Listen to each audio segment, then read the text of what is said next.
I've been trying to do a book review on this book, The Man Who Killed Kennedy, The Case Against LBJ, by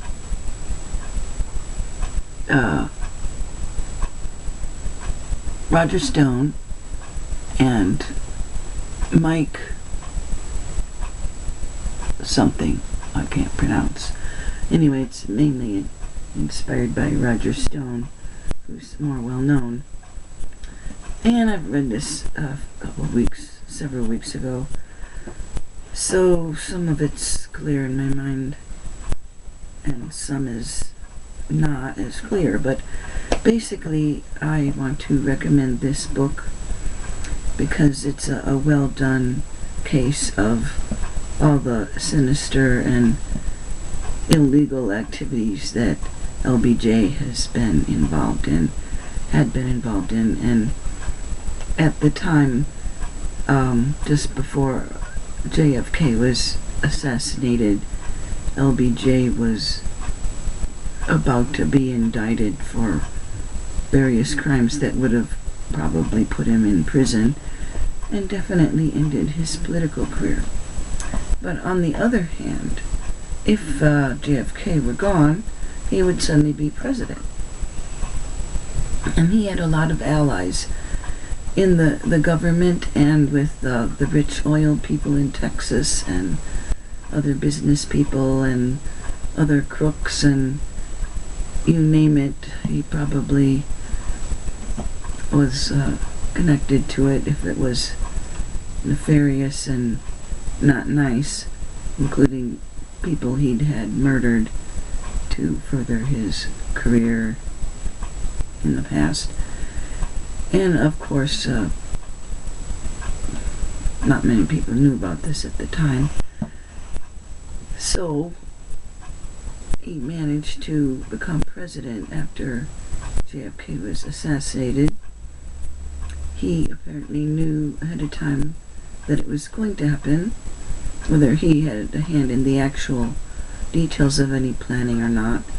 He knew about it as he came out of a meeting the night before and told his mistress friend that those blank Kennedys aren't gonna bug me anymore, put it nicer. Anyway, he knew the next day was about to be the assassination. And there had been a couple other plots to try it as well. I think one was in Miami and one was in Chicago, which were foiled. And the one in Chicago may have been foiled by Lee Harvey Oswald, actually, because he was actually kind of doing some undercover work and making reports to the FBI, and he was actually trying to infiltrate some of the groups that were at risk to the government or to JFK. And of course all this takes much research and sincere searching to prove, but anyway, this is what the conclusions seem to be at this point from most researchers, and probably in this book as well. I just don't remember the details because I've read so many of them now and seen so many videos on the JFK assassination that you can't remember which one has which data in it. But you kind of put the pieces together, and most of the good books have the same data. So that makes sense. This is a good book.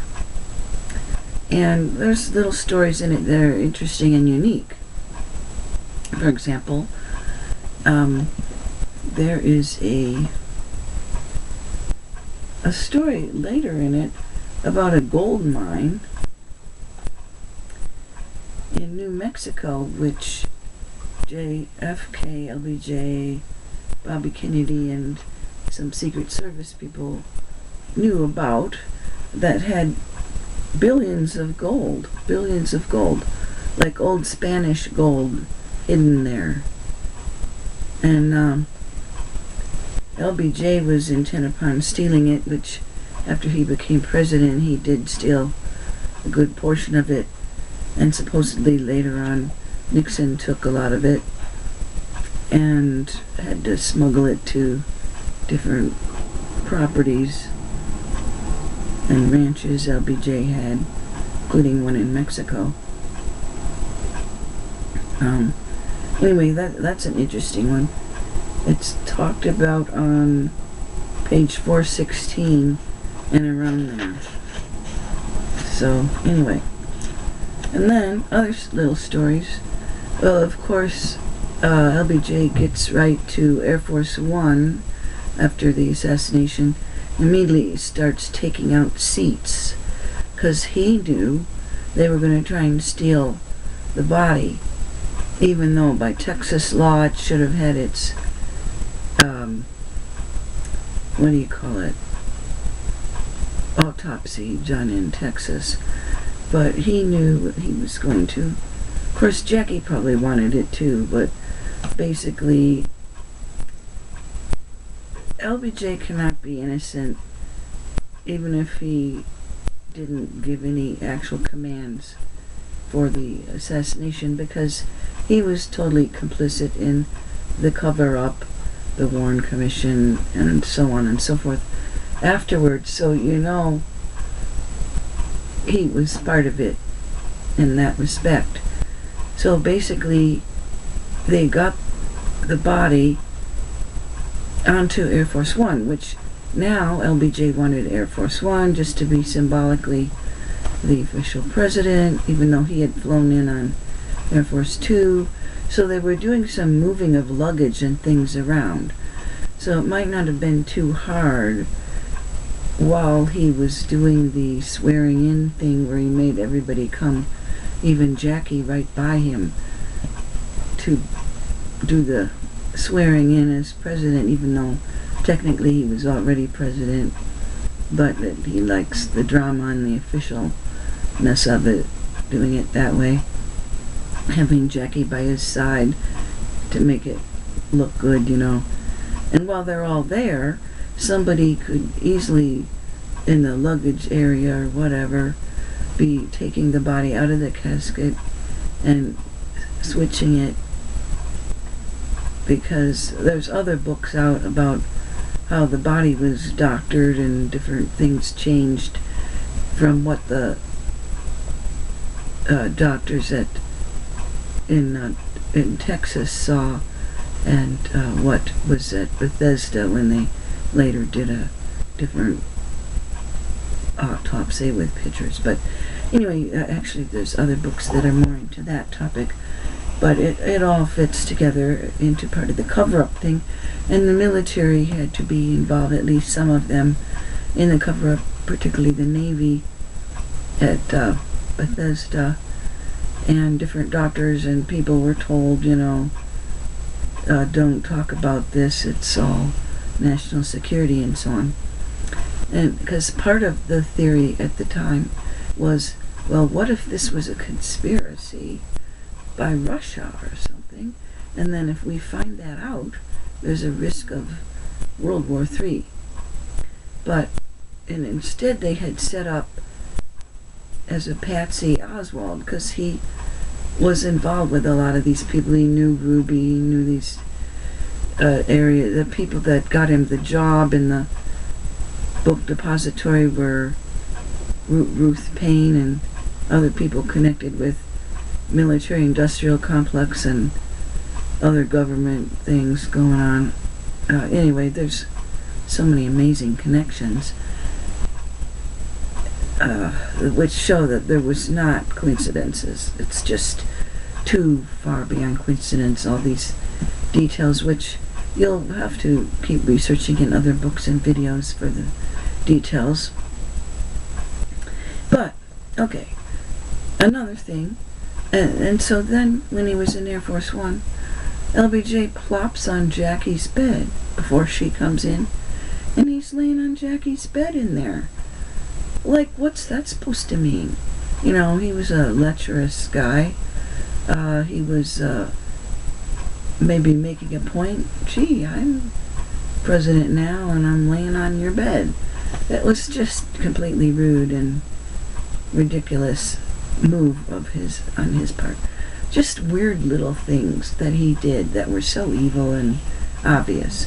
But, you've got to have an open mind, because if you've been brainwashed by the mainstream media so far, which kind of doesn't stray too far from some of the theories they were putting out in the Warren Commission most of the time, you just, you have to really have an open mind.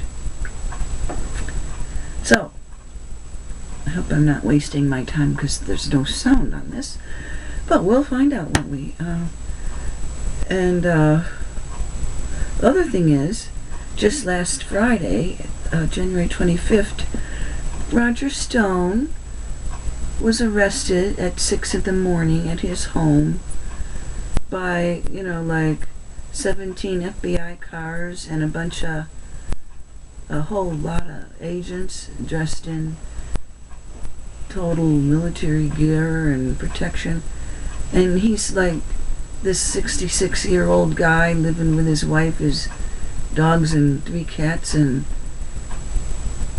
sleeping in the morning, and they didn't bother to tell his lawyer first and give him a chance just to come and turn himself in, which he would have been willing to do. Instead, they got to be so totally dramatic, overly dramatic, like he's some horrible criminal. And the things they're charging him are all, the Mueller investigation stuff, which are after the fact. They're, in other words, weird things that he might have accidentally perjured himself in testifying for hours and being an old guy who,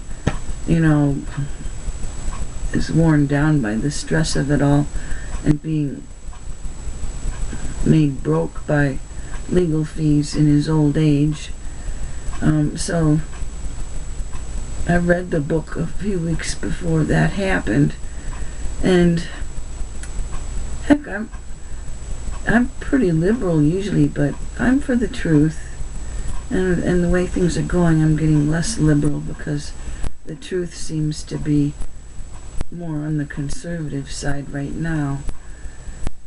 But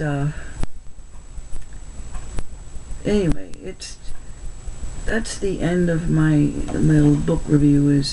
So now, we have like Gestapo tactics, picking up people who can write brilliant exposés on government corruption, and of course there's parts of the government that still don't want this known. So there you go. So he's now got his life ruined by that Mueller investigation. So let's see how this came out. Goodbye.